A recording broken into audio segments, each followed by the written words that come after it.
네, 현재 미니 나스닥은 0.08% 떨어진 13,060.25포인트 지나가고 있습니다. 네, 현재 뒤에 선물 차트가 띄워져 있습니다. 자, 개장 이후에 조금 미끄러지는 그런 모습인데, 자, 어떤 뷰 가지고 계신지 팻말로 확인해 볼게요. 하나, 둘, 셋. 나스닥은 관망입니다. 어제에 이어서 오늘도 관망이신데요. 네, 당분간 이제 주요 증시에서 특히나 미증시 같은 경우에는 좀 쉽사리 대응하기가 많이 어려운 장세라고 네. 생각이 들기 때문에 오늘 금일도 제 관망 뷰로 보고 네. 있습니다. 어제는 또 나스닥이 1% 넘게 상승 마감에 성공을 했는데 이런 부분에서는 어떻게 보셨어요? 일단은 시장에서 이제 좀 이따 말씀드릴 거긴 한데 네. 일단 주요 이슈가 하나 있었잖아요. 이제 네. 인프라 투자 관련해가지고 내용이 나왔던 것이 이제 증시에 힘을 좀 실을 수 있었던 게 아닌가라고 생각이 드는데 네. 지금은 이제 파월하고 옐런의 이제 발언이 남아있던 시장이다 보니까 잠깐 그 상승세가 멈추고 잠깐 주춤하고 있는 그림이 나오고 있는 것 같습니다. 그러면은 지금 뒤에 띄어져 있는 것처럼 선물 차트가 개장 이후에 조금 떨어지는 모양인데 이런 파동에 대해서는 어떤 의미가 있을까요? 네. 큰 의미는 없는 파동입니다, 여러분들. 지금 현재 움직이고 있는 주가 부분에서 기술적 분석하지 마시고요. 네. 제가 봤을 때는 현재 지지랑 저항 구분이 안 되어 있는 상황이라고 볼 수가 있거든요. 그러다 보니까 뭔가 타점이라고 막 생각하면서 분석을 하시기보다는 네. 현재는 제 생각에는 이제 발언 전까지는 무조건적으로 대기를 하셔야 된다라는 게 제 뷰입니다. 네, 지금부터 이제 파월 연준 의장의 연설이 시작이 됩니다. 그렇기 네, 때문에 맞습니다. 어떤 내용이 나올지 모르니까 일단은 나스닥에 대해서는 관망을 들어주셨습니다. 자, 자세한 전략 지금부터 들어볼게요. 자, 일단 전일 증시가 어느 정도 상승분을 보였던 이유는 단순하게 한 가지라고 생각을 합니다, 여러분들. 소비 심리에 대한 단기 상승이라도 볼 수가 있는데 일단 오늘 이제 전반적으로 오전에 다들 이제 이슈 체크하신 분들 같은 경우에는 이제 인프라 투자안이라는 얘기를 한 번쯤 들어보셨을 거라 생각이 들어요. 자, 이 인프라 투자안이 어떤 부분에서 뭐 한다기라고 설명하기보다는 그냥 저는 간단하게 인프라 투자안이 가져올 수 있는 이제 요소를 조금씩 짚어드리면서 말씀드려보도록 하겠습니다. 네. 자, 일단 인프라 투자안 같은 경우에는 원래요, 일단 소비 심리를 조금 자극할 수 있는 주요 소재가 됐습니다. 근데 다만 조금 아쉬운 부분이 뭐냐면은 이 인프라 투자를 진행을 할 때 필요한 재정 부분을 이제 2월 달에 얘기가 한번 나온 적이 있었어요. 인프라 투자안에 대한 재정 마련을 국채 발행으로 대체할 것이다. 그래서 큰 규모의 인프라 투자안이 국채 발행이라는 요소로 진행이 되다 보니까 사실 이제 국채 가격을 조금 많이 떨어뜨리는 요소가 됐었거든요. 근데 이제 총 세 가지, 이제 오늘 이슈에서 나왔던 부분은 총 세 가지가 좀 달랐었었는데 이제 이 부분 먼저 체크를 하도록 할게요. 자, 첫 번째는 이제 규모가 달라진 점이죠. 원래 이제 인프라 투자안이 이제 2조의 규모로 진행이 되려 했던 것이 현재는 3조 규모, 그러니까 이제 1.5배 정도 더 큰 규모로 진행이 된다고 얘기가 나왔고, 자, 두 번째는 이제 두 개의 법안을 나눠서 시행을 한다고 얘기가 나왔었습니다. 그리고 세 번째는 이제 재정에 대한 부분인데, 자, 첫 번째부터 좀 체크를 하시게 되면은 사실 이 소비 심리를 조금 자극할 수 있는 인프라 투자안이 원래는 이제 적정 규모였던 2조 불 규모에서 이제 넘어가 3조 규모로 이제 넘어갔던 거에서 일단은 상당히 높은 호재성 재료가 된 것이고, 두 번째는 이제 두 개 법안으로 진행하겠다라는 것은 단순합니다, 여러분들. 빠른 시일 내에 이 인프라 투자안을 진행하겠다라는 의미가 섞여 있는 것이거든요. 그리고 이제 세 번째 같은 경우에는 이제 재정 마련에 대한 부분이 조금 바뀌었는데, 원래는 이제 국채 발행을 통해서 진행한다는 얘기가 어느 정도의 수준은 증세로 진행한다고 얘기가 나왔었습니다. 근데 그 증세가 이제 하층 및 중산층, 이제 상류층 이걸 다 포함해가지고 증산을 조세를 받는 게 아니라 이제 기업하고 중산층에서 증세를 하겠다고 얘기가 나온 거거든요.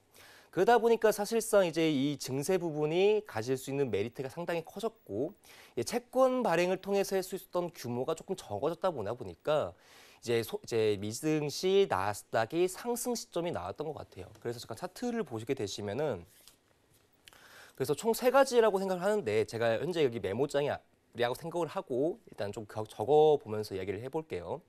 자, 첫 번째는 일단은 이제 우리가 알고 있듯이 잠시만요. 잠깐만 화면 제외 좀 해주세요. 죄송합니다. 자, 첫 번째는 이제 우리가 이제 알 수 있듯이 자, 이제 부양에 대한 부분이라기보다는 인프라 투자에 대한 부분에서 먼저 하나씩 해보도록 하겠습니다. 자, 화면 볼게요. 첫 번째는 규모가 달라졌다는 점이 일단은 중요하고요. 규모.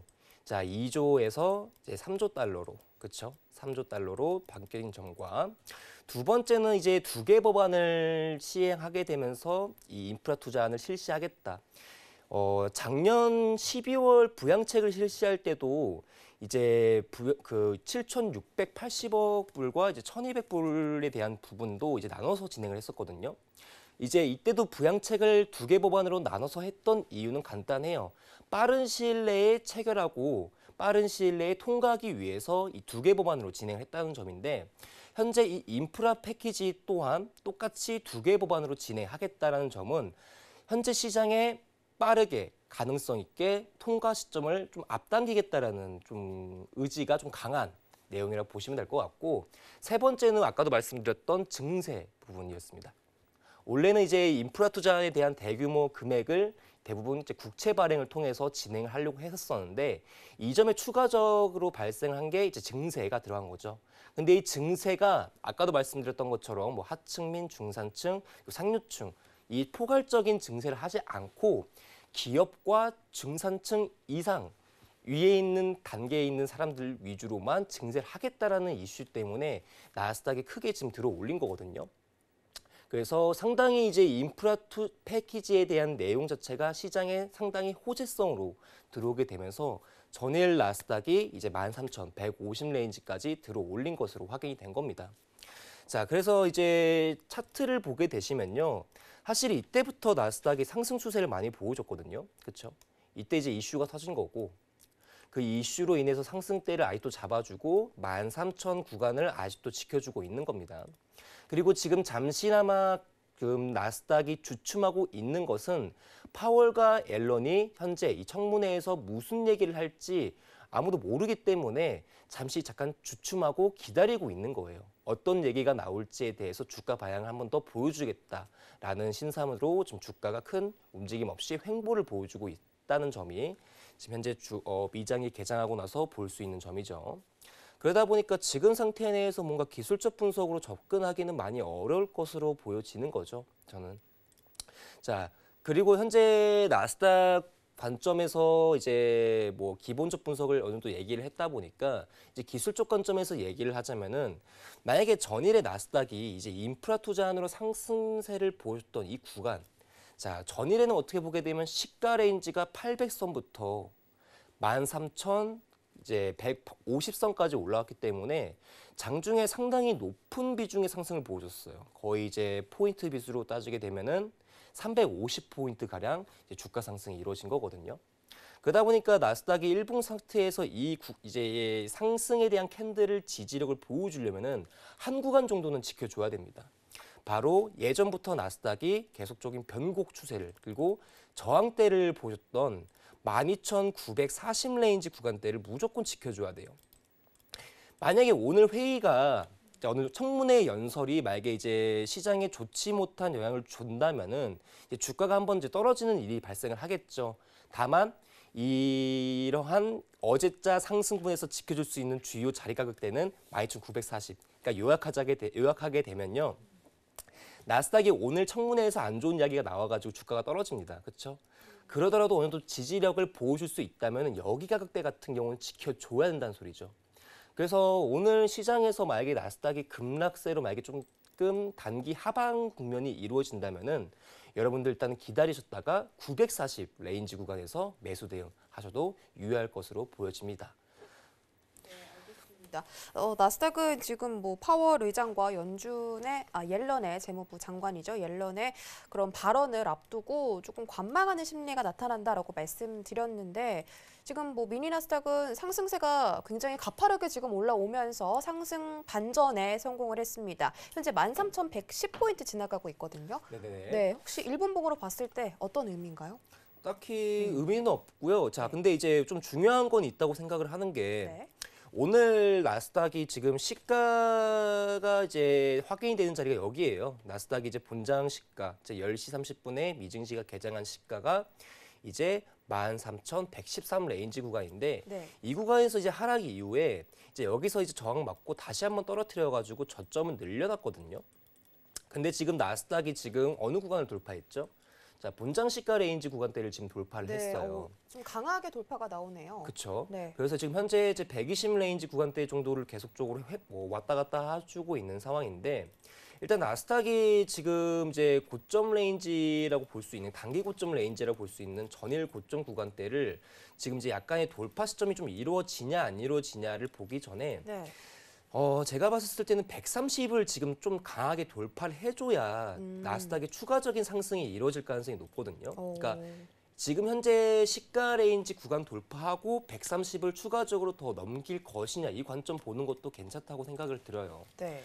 근데 지금 현재 나스닥이 조금 방향세를 돌린 게 일단은 조금 더 관망을 하시고 들어가시는 게 좋을 것 같아요. 제 생각에는 그런가요? 정확히 네. 발언 나오고 나서 보시는 게 저는 맞다고 생각을 합니다. 뭐 지금도 진행을 하고 있고 어느 정도 지금 호재성 이야기가 한번 나온 것 같아가지고 나스닥이 지금 올려주고 있는데 네.